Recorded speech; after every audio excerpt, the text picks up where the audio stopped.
গুমের মামলায় শেখ হাসিনা, তারিক আহমেদ সিদ্দিকী ও বেনজির আহমেদ সহ ১১ জনের বিরুদ্ধে গ্রেফতারি পরোয়ানা ১২ ফেব্রুয়ারি হাজির করার নির্দেশ ট্রাইব্যুনালের। চট্টগ্রাম আদালত থেকে ১৯১১টি মামলার নথি গায়েব, থানায় ডায়েরি। আইনজীবীদের উদ্বেগ, মূল কপি থাকায় বিচার কাজে সমস্যা হবে না, দাবি সরকারি কৌঁসুলির। এবার চলে গেলেন রূপালী পর্দার নবাব প্রবীর মিত্র। এফডিসিতে সর্বস্তরের শ্রদ্ধা।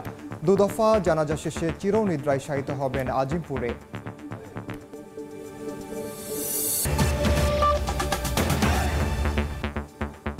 সময় সংবাদের সঙ্গে আছি আমি ওমর ইনান।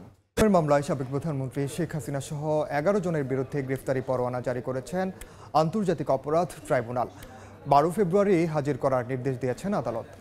সকালে তাদের গ্রেফতারের আবেদন করে প্রসিকিউশন। শুনানি শেষে তাদের গ্রেফতার করে ১২ ফেব্রুয়ারি হাজির করতে বলা হয়েছে। এর মধ্যে আছেন সাবেক প্রধানমন্ত্রী শেখ হাসিনা, শেখ হাসিনার নিরাপত্তা উপদেষ্টা তারিক আহমেদ সিদ্দিকী ও পুলিশের সাবেক মহাপরিদর্শক বেনজির আহমেদ। এছাড়া একই মামলায় সাবেক সেনা কর্মকর্তা জিয়াউল আহসানকে ১২ ফেব্রুয়ারি হাজির করতে বলা হয়েছে। এদিন শুনানিতে চিফ প্রসিকিউটর বলেন, রাষ্ট্রীয় পৃষ্ঠপোষকতায় গুমের সংস্কৃতি চালু করেছিল আওয়ামী লীগ। যারা গুম করতেন তাদেরকে পুরস্কৃত করা হতো। র্যাব, ডিবি, সিটিটিসি, ডিজিএফআই সবচেয়ে বেশি গুমের সঙ্গে জড়িত ছিল বলেও জানান চিফ প্রসিকিউটর।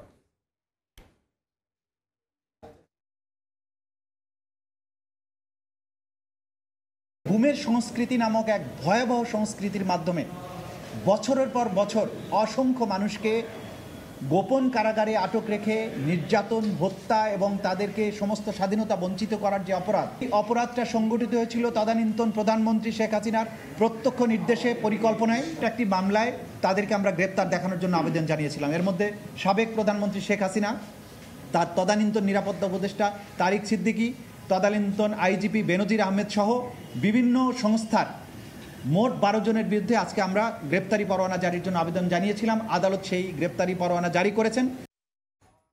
এ বিষয়ে বিস্তারিত জানাতে এই মুহূর্তে ট্রাইব্যুনালে আছেন সহকর্মী আফজাল হোসেন। সরাসরি যাচ্ছে তার কাছে। আফজাল, আওয়ামী লীগের সময় যারা গুমের শিকার হয়েছিলেন তাদের অভিযোগের প্রেক্ষিতেই আমরা দেখেছি যে অন্তর্বর্তীকালীন সরকার একটি গুম কমিশন করেছিল এবং সেই গুম কমিশনের প্রাথমিক একটি রিপোর্টও দিয়েছে এবং সেই রিপোর্টের শেষের দিকে গুম কমিশন থেকে যেটি বলা হয়েছে যে এই গুমের ঘটনায় বিচার করার একমাত্র এখতিয়ার বা উপযুক্ত আদালত হচ্ছে আন্তর্জাতিক অপরাধ ট্রাইব্যুনাল। গুম কমিশনের এই প্রাথমিক রিপোর্টের পরেই আমরা দেখলাম যে আজকে আওয়ামী লীগের সময় গুম, বিচার বহির্ভূত হত্যাকাণ্ডের ঘটনাগুলোকে একসঙ্গে করে একটি মামলা দায়ের করা হয়েছে এবং সেই মামলাতেই আজকে ১১ জনের বিরুদ্ধে গ্রেফতারি পরোয়ানা জারির আবেদন করেছিল ট্রাইব্যুনালের প্রসিকিউশনের মধ্যে প্রধান আসামি করা হয়েছে শেখ হাসিনা, তার নিরাপত্তা উপদেষ্টা তারিক সিদ্দিকী এবং র্যাবের সাবেক মহাপরিচালক ছিলেন এবং পরে পুলিশের আইজিপি হয়েছিলেন বেনজির আহমেদ।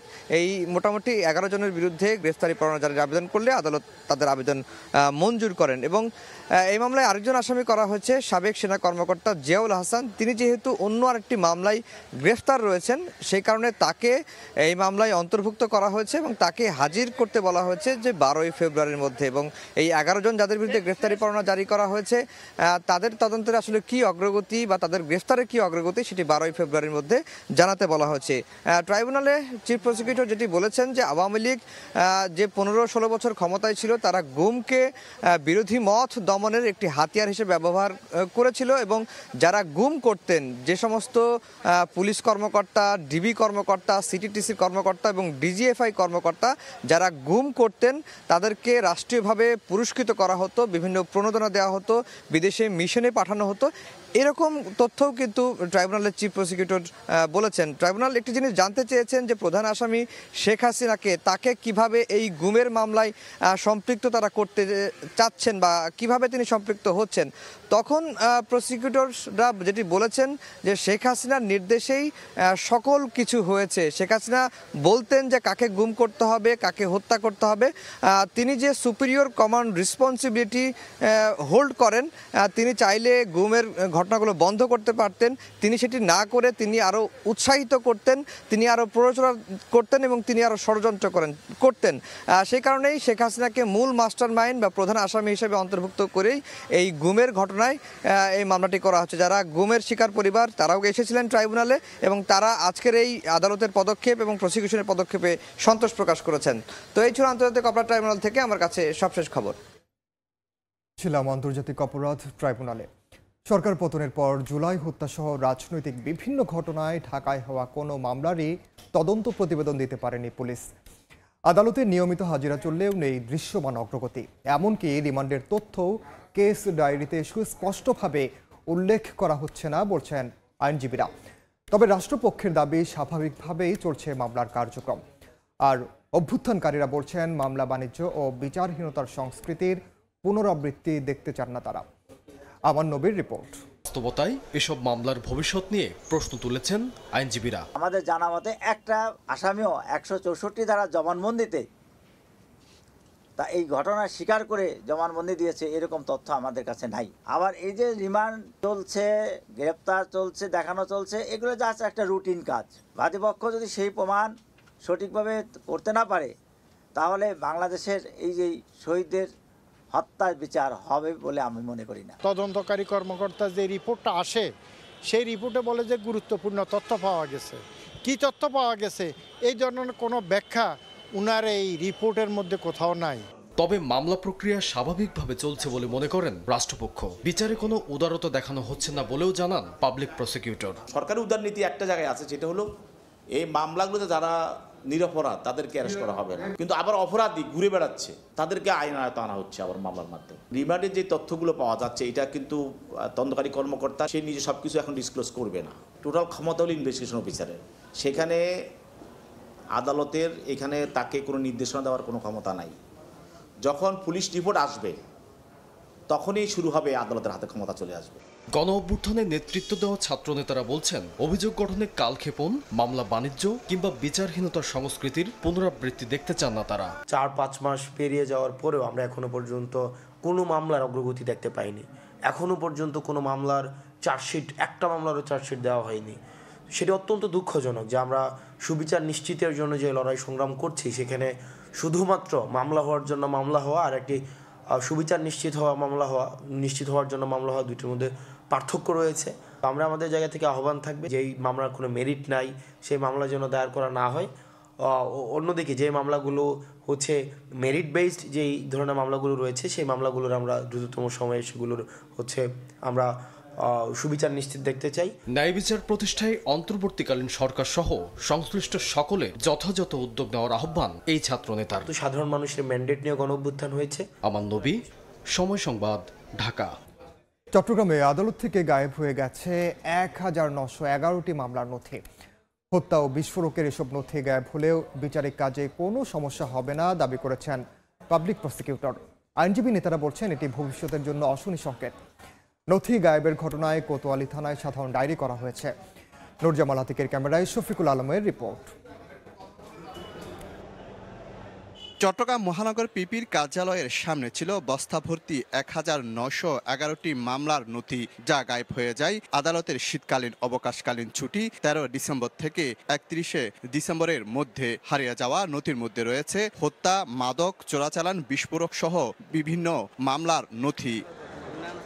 মহানগর পিপি বলছেন নথিগুলো মামলার মূল কপি নয়, ফটোকপি। বিচারিক কাজে কোনো সমস্যা হবে না। এটা মামলার মূল নথি নয়, মামলার উপনথি, এগুলো ফটোকপি। 12-24 ইংরেজি তারিখে আমরা অবকাশকালীন ছুটিতে যাই, 1 তারিখে খুলছে। খোলার পরে আমি দেখলাম যে এখানে কিছু ড্যাম্পিং অবস্থায় যে কিছু নথিপত্র পড়েছিল এগুলো নেই। তো আমি খোঁজখবর নিয়ে দেখলাম যে এগুলো বহু পুরনো কিছু নথি। Whatever the thing is a property of the government, that is Y আমি জিডি করেছি। না, মামলার কোনো রকমের ক্ষতি হওয়ার কোনো কারণ নাই, যেহেতু মামলার নথি সেরাস্তায় আছে এবং আদালতে আছে। মহানগর পিপির কার্যালয়ে ছিল নানা মামলার নথিতে ঠাসা, তাই জায়গা স্বল্পতার কারণে 2023 সালের 24 এপ্রিল থেকে পিপির কার্যালয়ের সামনের বারান্দায় প্লাস্টিকের বস্তায় ভরে সিডি বা নথি পলিথিনে মোড়ানো অবস্থায় রাখা ছিল এই নথিগুলো। আইনজীবী নেতারা বলছেন নথি গায়েবের ঘটনা ভবিষ্যতের জন্য অশনি সংকেত। যখন জেরা করা হয় তখন এই প্রশ্নগুলো ওনাকে বললে উনি সিডি থেকে বলতে হয়, এছাড়া বলার কোনো সুযোগ নেই। এই কারণে সিডিটা খুবই গুরুত্বপূর্ণ, বিশেষ করে চাঞ্চল্যকর মামলা যেমন অস্ত্র মামলা, মাদকের মামলা, হত্যা মামলা, এই ধরনের মামলাগুলোতে সিডির খুবই প্রয়োজনীয়তা রয়েছে। মামলার প্রাণটা যদি সিডিটা যদি খোয়া যায়, চুরি হয়ে যায় বা কনস্পিরেসিমূলক এখান থেকে সরিয়ে ফেলা হয়, তাহলে এটা খুবই দুঃখজনক এবং এটার জন্য আমাদেরকে প্রসিকিউশনকে অবশ্যই ভুগতে হবে। এদিকে এ ঘটনায় কোতোয়ালি থানায় সাধারণ ডায়েরি করেছে মহানগর পিপি। তদন্ত করে ব্যবস্থা নেওয়ার দাবি পুলিশের। নথি গায়েবের পর আদালত প্রাঙ্গণে লোকবল ও নিরাপত্তা বাড়ানোর দাবি জানিয়েছেন আইনজীবীরা। শফিকুল আলম, সময় সংবাদ, চট্টগ্রাম। এ বিষয়ে আরো খবর জানাতে এই মুহূর্তে চট্টগ্রাম আদালত প্রাঙ্গণে আছেন সহকর্মী শফিকুল আলম। সরাসরি যাচ্ছি তার কাছে। শফিক, আদালত থেকে প্রায় 2000 মতো মামলার নথি গায়েবের ঘটনায় কিছুটা হলেও চাঞ্চল্যের সৃষ্টি হয়েছে আদালত প্রাঙ্গণ জুড়ে। আপনাকে দেখানোর চেষ্টা করি, ঠিক এই জায়গাতেই কিন্তু আমি যে দেখার ক্যামেরার মাধ্যমে যেটি দেখাচ্ছি, ঠিক এই জায়গাতেই কিন্তু বস্তা ভর্তি করে প্রায় 2000 নথি অর্থাৎ 1911টি নথি রাখা হয়েছিল ঠিক এই জায়গাতে। এটি গত 10 বছর ধরে এই জায়গায় ছিল এবং গত 13 থেকে 31শে ডিসেম্বরের মধ্যে যে কোনো সময় এখান থেকে সেই নথিগুলো নিয়ে যাওয়া হয়েছে। এটি হচ্ছে মহানগর পিপি কার্যালয়, মফিজুল হক ভূঁইয়ার কার্যালয়। এইখানে সামনে কিন্তু এই নথিগুলো ছিল, যেখানে গুরুত্বপূর্ণ নথি ছিল, চোরাচালানের নথি ছিল এবং বিস্ফোরক, হত্যা সহ বিভিন্ন মাদকের যে নথি ছিল। এই নথিগুলো যদিও পিপি বলছেন যে আসলে মফিজুল হক ভূঁইয়া একটু গুরুত্বপূর্ণ না, বিচারের কাজে কোনো রকম সমস্যা হবে না, কোনো সংখ্যা নাই। তবে আইনজীবী নেতারা বলছেন যে এটি হচ্ছে খুবই গুরুত্বপূর্ণ নথিপত্র, যেখানে প্রায় 2000 মতো যে নথি মামলাগুলো চালাতে সমস্যা হয়ে যাবে, যেটাকে সিডি বলা হচ্ছে, যেখানে যে ধারাবাহিকভাবে মামলা চালানোর যে কোন পিপিরা ছিল, কে মামলা চালিয়েছে এবং সাক্ষী কতজন ছিল, এবং এটি যে দীর্ঘদিন যে মামলা চালাচ্ছে সব ধরনের তথ্য কিন্তু এই নথিতে থাকে। তো কিছুক্ষণ আগে যে ক্রাইম যে পুলিশের সাথে কথা বলেছেন, তারা বলছে তাদের একটি জিডি করা হয়েছে, তারা এই বিষয়টি তারা খতিয়ে দেখছেন বলে আমাদেরকে জানিয়েছেন। তো এই ঘটনার পর কিছুটা হলে চাঞ্চল্যের সৃষ্টি হয়েছে আদালত এলাকা জুড়ে। এই ছিল আমার সর্বশেষ তথ্য। ছিলাম চট্টগ্রামে। মেশিন রিডেবল পাসপোর্টের পরিবর্তে চলতি বছরের ডিসেম্বরের মধ্যেই পুরোপুরি ইলেকট্রনিক পাসপোর্ট চালু করতে চায় সরকার। সকালে আগারগাঁও পাসপোর্ট ও বহিরাগমন অধিদপ্তর পরিদর্শন শেষে কথা বলেছেন স্বরাষ্ট্র উপদেষ্টা জাহাঙ্গীর আলম চৌধুরী। এর বাইরেও সেবার মান বাড়ানো এবং পুলিশ ভেরিফিকেশন ব্যবস্থা নিয়েও পরিচালকের সঙ্গে আলোচনার কথা জানান তিনি। রোহিঙ্গারা যাতে কোনোভাবেই বাংলাদেশের পাসপোর্ট ব্যবহারের সুযোগ না পান তা নিয়েও সরকারের শক্ত অবস্থানের কথা জানান। 31 জানুয়ারির মধ্যে ভিসা ছাড়া কোনো বিদেশি বাংলাদেশে অবস্থান করলে আইনি ব্যবস্থা নেওয়া হবে বলেও হুঁশিয়ারি দেন উপদেষ্টা। এই প্রতিষ্ঠানে আগে যে পরিমাণ দুর্নীতি হতো এই দিদি আসার পর অনেকটা কমছে, বাট এইটারে আরও কমে আনতে হবে। ডিসেম্বর এই বছরের ভিতরে সব আমরা ইলেকট্রনিক পাসপোর্টের ভিতরে যাব। যাদের কোনো ভিসা নেই, ভিসা ছাড়া কিন্তু আমাদের দেশে তারা থাকতেছে এবং চাকরি বাকরি করতেছে, তাদের ক্ষেত্রে 31শে জানুয়ারির ভিতরে তাদের আইনগত ব্যবস্থা নিব। আর এখনও যারা ধরেন যে যারা ভিসা ব্যতীত যারা আছে, তারা যদি ধরা পড়ে তারা আমরা বিদেশে পাঠাই দেব।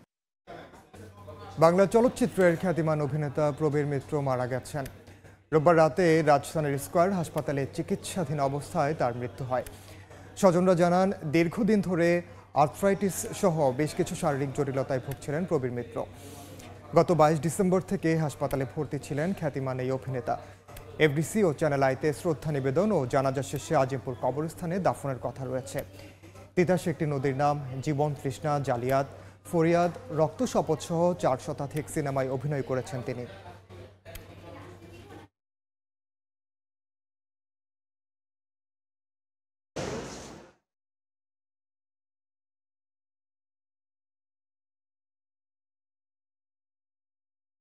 আমার মনে হয় আমাদের বাংলাদেশের চলচ্চিত্র জগতে এই দাদানি একজনই লোক এসেছিলেন আমাদের জগতে, সেটা প্রবীর দা।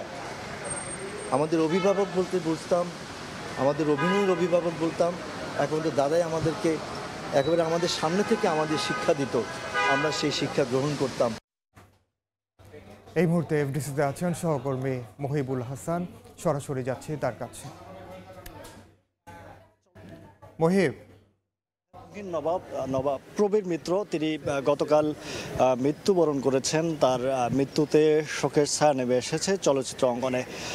শেষবারের মতো প্রিয় এফডিসিতে তাকে নিয়ে আসার জন্য, শ্রদ্ধা জানানোর জন্য তাকে নিয়ে আসা হয়েছে এবং এখানে তার মরদেহ কিছুক্ষণ আগেই নিয়ে আসা হয়েছে।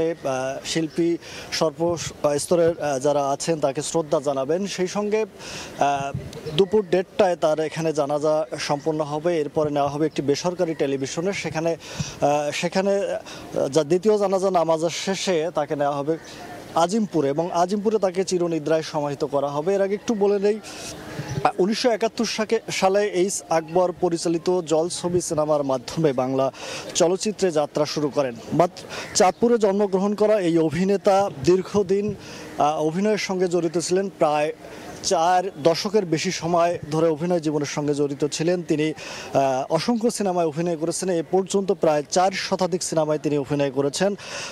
তবে সবচেয়ে গুরুত্বপূর্ণ যে চরিত্রগুলো ছিল সেই চরিত্রগুলোর মধ্যে তিনি বাবার চরিত্রে সবচেয়ে বেশি অভিনয় করেছেন। বাংলাদেশের যত নায়ক নায়িকা আছেন সব নায়ক নায়িকার কিন্তু তিনি বাবার চরিত্রে অভিনয় করেছেন। প্রবীর মিত্র দীর্ঘদিন থেকে অসুস্থ থাকার কারণে গত 28 তারিখে তাকে হাসপাতালে ভর্তি করানো হয় এবং হাসপাতালে ভর্তির পরে সেখানে তার চিকিৎসকরা জানান তিনি ফুসফুসে রক্তক্ষরণ সহ নানাবিধ সমস্যার কারণে তিনি মৃত্যুবরণ করেন।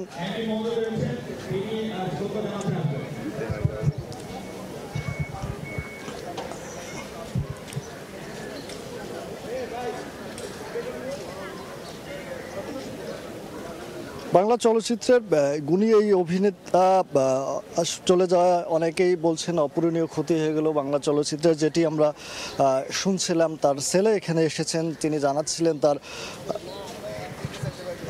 এই যে চলচ্চিত্রে এই একটি কিংবদন্তির মৃত্যু এবং এর একদিন আগে কিন্তু মৃত্যুবরণ করেছেন বাংলাদেশের আরেক গুণী অভিনেত্রী অঞ্জনা রহমান। তার মৃত্যুতে যে শোকের ছায়া নেমে এসেছে চলচ্চিত্র, সেই রেশ কাটতে না কাটতেই কিন্তু চলচ্চিত্রের এই আরেকজন প্রবীণ অভিনেতার মৃত্যু এবং সেই মৃত্যু আসলে শিল্পীদের যে শোকের ছায়া নেমে এসেছে সেটি কিন্তু আমরা দেখছিলাম। তাকে সর্বসাধারণ শ্রদ্ধা নিবেদনের জন্য বিভিন্ন চলচ্চিত্র সংগঠনের বিভিন্ন সংগঠনগুলো শ্রদ্ধা নিবেদনের জন্য ছুটে আসছেন এবং এই একজন অভিনেতার চলে যাওয়া আর আগে আরেকটি বিষয় যেটি রয়েছে, প্রবীর মিত্র তাকে অনেকেই জানেন, তার নামটি হিন্দু এবং সেটি কিন্তু আমরা জানছিলাম। তিনি বিয়ের আগেই ইসলাম ধর্ম গ্রহণ করেন, তার নাম হাসান ইমাম নামে রাখা হয় এবং এরপরেই তিনি বিবাহ করেন, সেই তথ্য কিন্তু জানাচ্ছিলাম। বিএফডিসি থেকে এই ছিল আমার কাছে সর্বশেষ সংবাদ। রাজনৈতিক অস্থিরতার জেরে চলতি অর্থ বছরের প্রথম প্রান্তিকে করোনা পরবর্তী সর্বনিম্ন জিডিপির প্রবৃদ্ধি দেখল দেশ। জুলাই সেপ্টেম্বরে প্রবৃদ্ধি হয়েছে 1.81%। এদিকে গেল ডিসেম্বর মাসে মূল্যস্ফীতি নভেম্বরের তুলনায় কিছুটা কম হয়েছে 10.89%। সোমবার মূল্যস্ফীতি ও প্রবৃদ্ধির হালনাগাদ তথ্য প্রকাশ করে বাংলাদেশ পরিসংখ্যান ব্যুরো। এতে দেখা যায় ডিসেম্বরে খাদ্য মূল্যস্ফীতি ছিল 12.92%, আর খাদ্য বহির্ভূত মূল্যস্ফীতি ছিল 9.26%। এদিকে জুলাইয়ে ছাত্র জনতার আন্দোলনের জেরে অর্থনৈতিক কর্মকাণ্ড স্থবির হয়ে পড়ায় ওই প্রান্তিকে জিডিপির প্রবৃদ্ধি 2%-এর নিচে নেমে গেছে। সময় সংবাদে আরও থাকছে, 4 রাজ্যে বিপিএল এর প্রথম ম্যাচে উত্তাপ ছড়াবে সিলেট রংপুর লড়াই। হোম কন্ডিশনের প্রতিশোধের আশা স্বাগতিকদের। সন্ধ্যায় ফরচুন বরিশালের প্রতিপক্ষ রাজশাহী। এখনও জমে ওঠেনি বাণিজ্য মেলা, এবার আগ্রহের কেন্দ্রবিন্দুতে বর্ষপণ্য আসবাবপত্র। এই মুহূর্তে বাণিজ্য মেলা প্রাঙ্গণে আছেন সহকর্মী সাদিক হাসান ইমন, সরাসরি যাচ্ছে তার কাছে। ইমন, আজকে 6ষ্ঠ দিনের মতো চলছে ঢাকা আন্তর্জাতিক বাণিজ্য মেলা। 10টার সময় প্রবেশদ্বার খুলে দেওয়া হয়েছে। শুরুতে দেখছিলাম দর্শনার্থীদের সংখ্যা খুবই কম, ক্রেতাদের সংখ্যা সেই সাথে অনেক কম, কিন্তু সময় বাড়ার সঙ্গে সঙ্গে কিন্তু ক্রেতাদের সংখ্যা বাড়তে শুরু করেছে। কিন্তু দোকানীদের সাথে কথা বলে আমরা কিন্তু তারা হতাশ করেছেন বেশ খানিকটা, কারণ তারা বলেছেন যে তারা এখনও বেশিরভাগ দোকানই তাদের খাতাটাই খুলতে পারেনি হিসাবের, অর্থাৎ বিসমিল্লাহ কাস্টমার তারা এখনও পায়নি। আর গতদিন তাদের খুব আশা ছিল শুক্রবার এবং শনিবার নিয়ে, কিন্তু শুক্রবার এবং শনিবারে তারা যতটুকু আশা করেছিল বেশিরভাগ দোকানিরাই সেই প্রত্যাশা পরিমাণ বিক্রি করতে পারেনি। আর আগের বার যদি বলা যায় যে এই 5 দিনে যেমন বেচা বিক্রি হয়েছে, গতবারের মেলাতে দেখা গিয়েছে যে বাণিজ্য মেলায় তারা আরও বেশি বেচা বিক্রি করেছিল। তো কিন্তু তারা আশা রাখছেন যে ভালো বেচা বিক্রি নিশ্চয়ই হবে।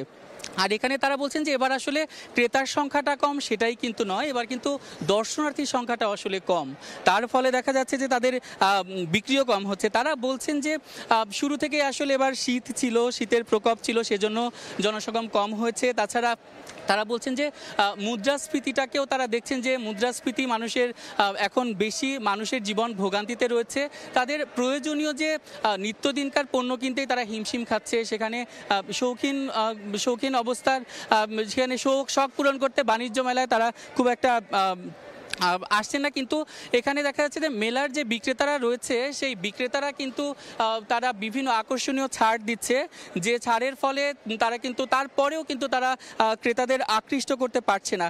আর এখানে টোটাল মোট 362টি স্টল রয়েছে, তার মধ্যে বাংলাদেশি পণ্যের সাথে সাথে রয়েছে কিন্তু 7টি ভিন্ন ভিন্ন দেশের পণ্য।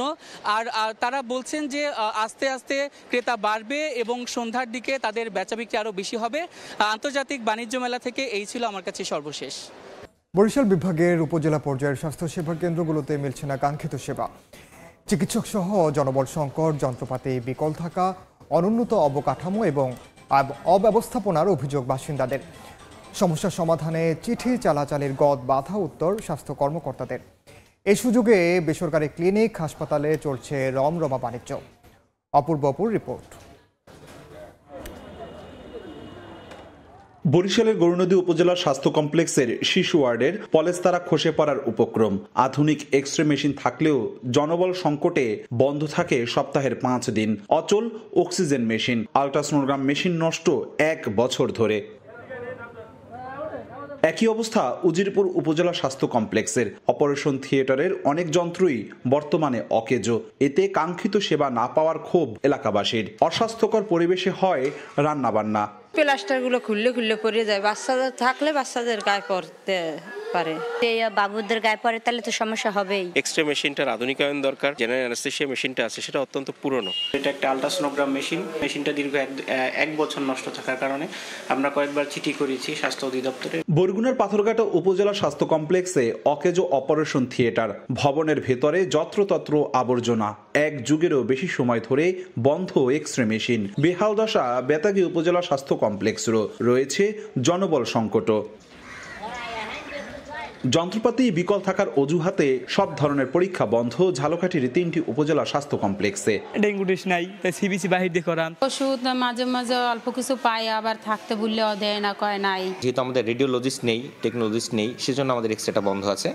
আর অপারেশন চালানোর জন্য একজন সার্জনের প্রয়োজন, একজন অ্যানেস্থেসিওলজিস্টের প্রয়োজন। পিরোজপুরের উপজেলা স্বাস্থ্য কমপ্লেক্সগুলোতে রয়েছে চিকিৎসক ও ওষুধ সংকট। স্বাস্থ্য পরীক্ষা না হয় বেশি টাকা দিয়ে বেসরকারি ক্লিনিক, হাসপাতাল থেকে সেবা নিতে হচ্ছে রোগীদের। টেস্টগুলো এই হাসপাতালের সামনে, ওগুলো আমাদের নিজস্ব এই টাকা দিয়ে করান লাগে। ওষুধও ঠিক মতন পাই না, আইলে একটা দিলে আরেকটা দেয় না। অটো অ্যানালাইজার দরকার, আমাদের সেল কাউন্টার দরকার, আমাদের মাইক্রোস্কোপ দরকার, সেই জিনিসগুলো আমাদের নাই। সমস্যার সমাধানে চিঠি চালাচালির গন্ধ বাধা উত্তর স্বাস্থ্য কর্মকর্তাদের।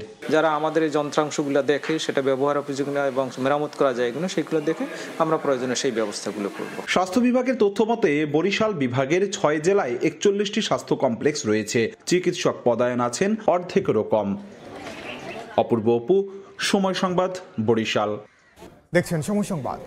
দেশের বাইরের খবর। চলতি সপ্তাহে কানাডার প্রধানমন্ত্রী ও দলীয় প্রধানের পদ থেকে সরে দাঁড়াতে পারেন জাস্টিন ট্রুডো।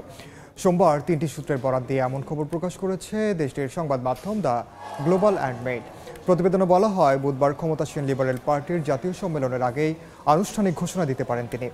নতুন নেতা বাছাইয়ের আগ পর্যন্ত জাস্টিন ট্রুডো প্রধানমন্ত্রী হিসেবে থাকবেন কিনা সে বিষয়টি এখনও পরিষ্কার নয়।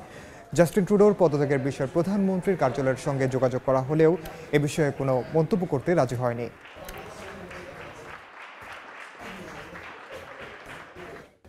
দেখছেন সময় সংবাদ। বেগম খালেদা জিয়ার উন্নত চিকিৎসায় লন্ডনে যাওয়ার বিষয়ে গুলশানে কথা বলছেন বিএনপির স্থায়ী কমিটির সদস্য ডক্টর AZM জাহিদ হোসেন। সরাসরি যাচ্ছে সেখানে। মেডিকেল বোর্ডের 6 জন সদস্য, ওনার ব্যক্তিগত কর্মকর্তা, ওনার যে কেয়ার গিভার ওনারা থাকবেন। আর এয়ার অ্যাম্বুলেন্সের যে চিকিৎসা দেওয়ার জন্য কাতার আমির রয়্যাল এয়ার অ্যাম্বুলেন্স যেটা, ওটার 4 জন চিকিৎসক এবং তাদের চিকিৎসকদের সহকারী, অর্থাৎ এটি বলে প্যারামেডিক্স, ওনারা থাকবেন। কাজেই আপনারা সবাই দোয়া করবেন যাতে যাত্রাটি সঠিকভাবে হয়, স্মুথ হয়, এবং উনি যাতে এই লম্বা জার্নিটা সঠিকভাবে সুস্থতার সঙ্গে উনি সেখানে পৌঁছতে পারেন। এবং লন্ডনে আমরা ইনশাআল্লাহ লন্ডন ক্লিনিক বলে একটা অনেক পুরনো হসপিটাল আছে, এবং সেই হসপিটালে, এটাও NHS-এর অধীনে এটা হসপিটাল, ওখানে ওনাকে ভর্তি করা হবে। উনি এয়ারপোর্ট থেকে সরাসরি ওখানে যাবেন, চিকিৎসকদের ওখানে ওনাকে পরীক্ষা নিরীক্ষা করবেন, তার পরবর্তীতে ওনাদের পরামর্শক্রমে পরবর্তী সিদ্ধান্ত গ্রহণ করা হবে। এবং ওখানে ইনশাআল্লাহ আমাদের দলের ভারপ্রাপ্ত চেয়ারম্যান জনাব তারেক রহমান, ডক্টর জুবাইদা রহমান, ওনার সহধর্মিনী ওনারা, এবং আমাদের যুক্তরাজ্য বিএনপি এর থেকে হয়তো 2 জন ওনারা, এবং ওনাকে হয়তো এয়ারপোর্টে রিসিভ করবেন, এবং ওনারাই ওনাকে ওখানে ওদের হসপিটাল অথরিটির লোক হাসপাতালে আসবে, ওরা ওখান থেকে হসপিটালে যাবে এবং হসপিটালে চিকিৎসাধীন থাকবেন, এবং ওখান থেকেই পরবর্তী চিকিৎসার কী ধরনের হবে সেটা অ্যাকচুয়ালি রিভিউ করার পর পরবর্তীতে বলা যাবে। এই হচ্ছে মোটামুটি মানে দীর্ঘদিন ধরে যে আপনার দেশের মানুষের উৎসুক সেটি। তবে আপনাদের মাধ্যমে আমরা দেশের সকল মানুষের কাছে কৃতজ্ঞতা জানাতে চাই, যারা ম্যাডামের সুস্থতার জন্য আল্লাহ রাব্বুল আলামিনের কাছে দোয়া করেছেন, বিভিন্ন ধর্মের মানুষ বিভিন্নভাবে প্রার্থনা করেছেন, তাদের সবার কাছে দলের পক্ষ থেকে আমরা কৃতজ্ঞতা জানাই, ধন্যবাদ জানাই। এবং ম্যাডাম সবাইকে ধন্যবাদ জানিয়েছেন, দল ধন্যবাদ জানিয়েছেন, আমাদের ভারপ্রাপ্ত চেয়ারম্যান জনাব তারেক রহমান সাহেব জানিয়েছেন, এবং ম্যাডামের আগামী চিকিৎসাটা যাতে সুস্থ হয়ে আল্লাহর অশেষ মেহেরবানিতে উনি আবার আমাদের মাঝে ফেরত আসতে পারে, সেই জন্য দেশবাসীকে ওনার সুস্থতার জন্য দোয়া করার জন্য উনি অনুরোধ করেছে। দলের পক্ষ থেকে আমাদের চেয়ারম্যান, মহাসচিব সহ দলের স্থায়ী কমিটি সবাই আপনাদের মাধ্যমে দেশবাসীর কাছে দোয়া চেয়েছে। ওনার পরিবারের সদস্যরাও ওনার সুস্থতার জন্য দোয়া করেছে, এবং ম্যাডামের সাথে ওনার ছোট ছেলে মরহুম আরাফাত রহমান কোকর সহধর্মিনী শামেলা রহমান, উনি ওনার সাথে যাবেন। আর এই হচ্ছে আপনাদেরকে আজকে জানানোর মতো বিষয়, এর বেশি কিছু এই মুহূর্তে আর বলা যাচ্ছে না। আমরা আপনাদের সহযোগিতা চাই, আর সাংবাদিকদেরকে আমরা কৃতজ্ঞতা জানাই। বিশেষ করে ম্যাডাম, আপনাদের এখানে অনেককে madam by face by name চিনে, এবং উনি আপনাদের সবাইকে ধন্যবাদ জানিয়েছে। আপনারা সরাসরি যুক্ত ছিলাম গুলশানে। চলে যাচ্ছি এবার খেলার খবরে। 4 দেশে আজ শুরু হচ্ছে BPL উৎসব। প্রথম ম্যাচের জন্য প্রস্তুতি সেরে নিয়েছে সিলেট স্ট্রাইকার্স ও রংপুর রাইডার্স। চলতি আসরে মিরপুরে মুখোমুখি দেখায় জয় পেয়েছিল রংপুর। এবার হোম ভেন্যুতে প্রতিশোধের লক্ষ্য সিলেট দলের। লাক্কাতুরায় ম্যাচ শুরু হবে দুপুর 1:30টায়। দিগেন সিংহের ক্যামেরায় বিস্তারিত জানাচ্ছেন জয়ন্ত কুমার দাস। 31st নাইটের হারের হতাশা ভোলার কথা নয় সিলেট স্ট্রাইকার্সের। এবারের BPL-এ ওই একটা ম্যাচই খেলেছে তারা। মিরপুরে রংপুর রাইডার্সের বিপক্ষে সে ম্যাচে হেরেছে 34 রানে। ক্যালেন্ডারের পাতা পরিবর্তন হয়েছে, ভেন্যু এবার ভিন্ন। হোম ভেন্যুতে প্রতিশোধের লক্ষ্য স্ট্রাইকার্সের। ক্রিকেট প্রেমী সিলেট সিটিতে BPL-এর উত্তাপ বাড়িয়ে দিচ্ছে সিলেট রংপুর লড়াই। বিগম্যান রাকিম কর্নওয়াল ঝালিয়ে নেন নিজেকে। অসুস্থতা কাটিয়ে ফেরা দীর্ঘদেহী ক্যারিবিয়ান হতে পারেন গেম চেঞ্জার। স্পিন বোলিংয়ের পাশাপাশি ব্যাট হাতে জোরও তুলতে পারেন রাকিম। সঙ্গে inform local boy Zakir Ali Anik জ্বলে উঠলে হোম গ্রাউন্ডে স্ট্রাইকার্স যে কোনো প্রতিপক্ষের জন্য হয়ে উঠতে পারে হুমকে। তবে আপাতত শুধু প্রথম ম্যাচটা নিয়েই ভাবছে তারা। এখানে আমাদের এক্সপেকটেশন তো ভালো থাকবেই। ভালো দিক যে আমরা হোমে খেলছি, যদিও হোম বলতে কিছু নেই BPL-এ, তারপরেও আমাদের প্রিপারেশনটা ভালো ছিল, মানে আমরা বেশ কিছুদিন আগে এসেছি, তো সেই দিক দিয়ে হ্যাঁ হোমের ক্রাউডের একটা সাপোর্ট থাকবে। হোপফুলি আমরা মানে যে কাজটা আমাদের করা দরকার, প্লেয়ারদের রাইট জায়গায় রাইট ডেলিভারিটা দেওয়া উচিত। তো ইনশাল্লাহ আমরা আশা করছি ইনশাল্লাহ আমরা এখান থেকে হয়তো বা উইনিং ফেজে ফিরতে। সিলেটের একাদশে আসতে পারে পরিবর্তন। কর্নওয়াল সুস্থ, তাই ফিরতে পারে দলে। রনি তালুকদার ও রাকিম কর্নওয়ালকে দেখা যেতে পারে ওপেনিং জুটিতে। গ্লোবাল সুপার লিগ জয়ের পর বাড়তি আত্মবিশ্বাস রংপুর রাইডার্স শিবিরে। বিপিএলেও উঠছে তারা, জিতেছে 3 ম্যাচের 3টিতেই। সেই ধারাবাহিকতা বজায় রাখতে চায় সোহানের দল। আলহামদুলিল্লাহ আমরা প্রথম 3টা জিতছি এবং চেষ্টা থাকবে যে পরেরগুলো যে ম্যাচগুলো আছে ওইগুলো আমরা 1 বাই 1 ম্যাচ জিতার। আমরা একটা লক্ষ্যে আগোচ্ছি যে চ্যাম্পিয়ন হওয়ার জন্য একটা ইনশাল্লাহ। সো ওইভাবে আর কি দল হিসেবে যেভাবে আমরা প্র্যাকটিস এবং যেভাবে আমাদের শিডিউল চলতেছে আলহামদুলিল্লাহ ভালো হয়েছে। যুব এশিয়া কাপ চ্যাম্পিয়ন ক্যাপ্টেন তামিমের বিপিএল অভিষেক হয়নি আশানুরূপ। ফরচুন বরিশালের বিপক্ষে ওপেনিংয়ে নেমে ফিরেছেন 0 রানে, যদিও তার প্রভাব পড়েনি ম্যাচে। নাহিদ রানা, শেখ মেহেদি, সাইফুদ্দিন, অ্যালেক্স হেলস, ইফতিকার আহমেদ, সাইফ হাসানদের নিয়ে রাইডার্সের স্কোয়াড শক্তিশালী। স্ট্রাইকার্সের সামনে যে কঠিন চ্যালেঞ্জ অপেক্ষা করছে তা বলাই যায়। জয়ন্ত কুমার দাস, সময় সংবাদ, সিলেট। এ পর্যায়ে শীর্ষ সংবাদগুলো জানিয়ে দিচ্ছি আরেকবার। গুমের মামলায় শেখ হাসিনা, তারেক আহমেদ সিদ্দিকী ও বেনজির আহমেদ সহ 11 জনের বিরুদ্ধে গ্রেফতারি পরোয়ানা। 12 ফেব্রুয়ারি হাজির করার নির্দেশ ট্রাইব্যুনালের। এবং চট্টগ্রাম আদালত থেকে 1911টি মামলার নথি গায়েব, থানায় ডায়েরি। আইনজীবীদের উদ্বেগ, মূল কপি থাকায় বিচার কাজে সমস্যা হবে না, দাবি সরকারি প্রকৌশলী।